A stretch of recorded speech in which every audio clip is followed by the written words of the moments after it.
Olá amigos, bem-vindos ao episódio 4 já do nosso podcast. Muito obrigado pela companhia.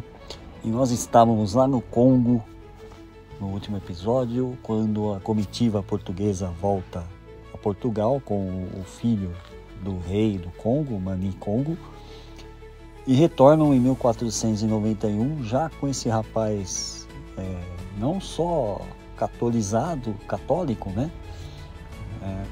Mas também transformado em sacerdote. Ele se torna um bispo da Igreja Católica e volta para o Congo. O seu pai já velho volta para o Congo e assume o trono, né?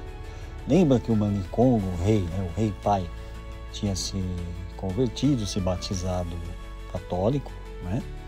E ele até adota um nome europeu aí, o nome de João I, né? Então, de Mani Congo, que era da raiz linguística e cultural daquele povo, ele se torna o rei João I, né? Já influenciado aí pelas questões europeias e católicas. E o seu filho, não diferente, volta como Afonso I. E Afonso I, o filho, fica no lugar do pai. Mas isso se dá de certa forma tranquila e gradativa, porque inclusive o rei do Congo, agora vamos chamá-lo apenas de João I, então, ele travava muito boa amizade com o rei de Portugal, trocavam cartas, eram best friends, né? Cartas muito elogiosas um para o outro, né? Essas cartas ainda constam no arquivo da Torre do Tombo, em Lisboa, né? Quem tiver a oportunidade de visitar ou procurar pela internet aí vai encontrar aí muitos documentos, né? E essas cartas aí, então era tudo paz e amor, né? Só alegria. Os congoleses se aproveitavam da relação com os portugueses, inclusive durante batalhas, conflitos, e quando tinham ali alguma rusga com tribos vizinhas, outros povos, inclusive se aproveitando do poder bélico dos portugueses, as armas de fogo.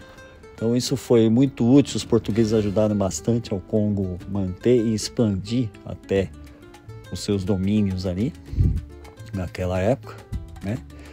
E como do Afonso, né, o filho, o Afonso I vem bispo na Europa e em um certo tempo ele se torna rei. Até então o rei João I, né, não impôs a religião católica a todo o povo, não estendeu isso como uma obrigação. Quem queria se converter, se convertia. Quem queria praticar apenas os cultos tradicionais, praticava, e tá tudo certo.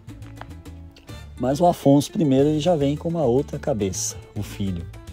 Então ele quer impor, né? Ele quer impor a religião católica como predominante, dominante e, se possível, única perante seu povo.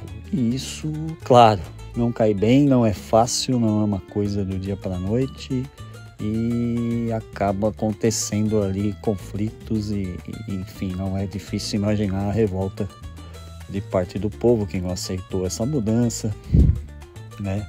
E isso foi mais um contribuinte para, como eu disse, que a gente ia abordar a escravidão, né? Por quê? Porque primeiro, né, quando começou a se transportar negros, né, escravizados para as Américas, começou-se com povos vencidos em batalha, inimigos ali no Congo, né? Como eu disse, os portugueses ajudavam com armas, com homens. Então, o primeiro material humano aí que foi traficado para as Américas é esse povo aí, né? Depois, com o tempo, aqueles que não aceitaram, né? Começou a faltar mão de obra, vamos dizer assim, né?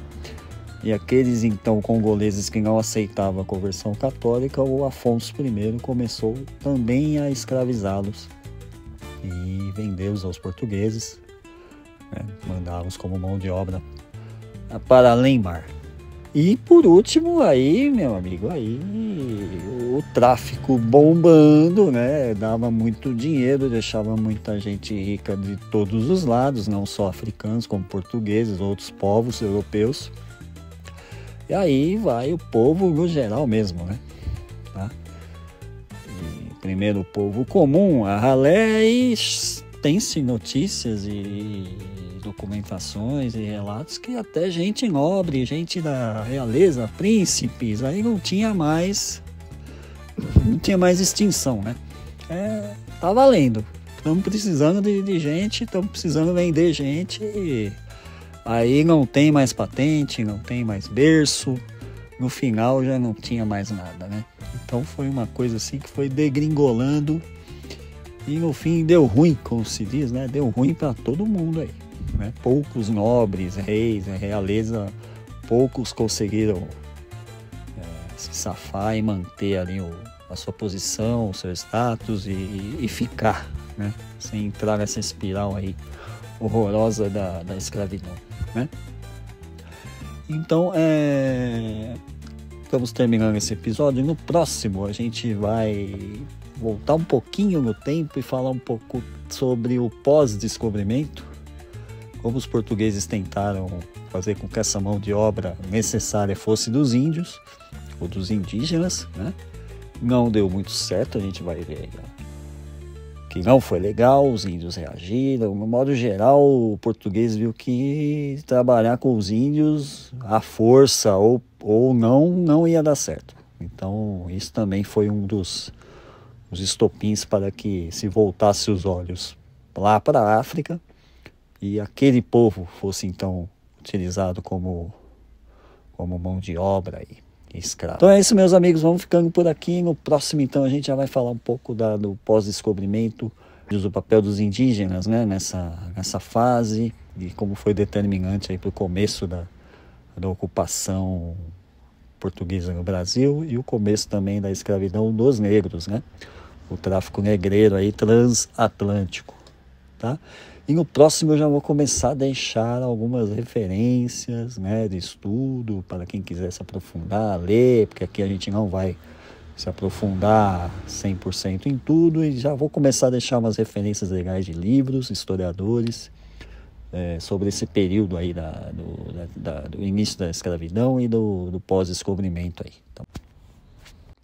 Então é isso, muito obrigado por ter ficado comigo até aqui, até o próximo episódio, o episódio 5. Um grande abraço.